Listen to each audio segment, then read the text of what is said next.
Welcome to this tutorial on how to add a description to your group in Telegram on your PC. Adding a description to your group can provide helpful information or guidelines for group members.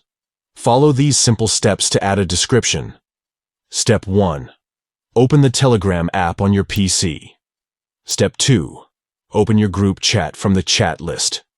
Step 3. Locate the three dots icon at the top right of the screen.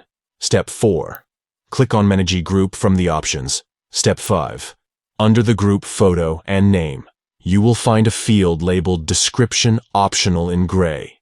Step 6.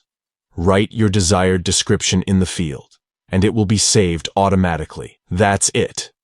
You have successfully added a description to your group in Telegram on your PC. Thank you for watching this tutorial. If you found it helpful, please give this video a thumbs up and subscribe to our channel for more useful tips and tricks.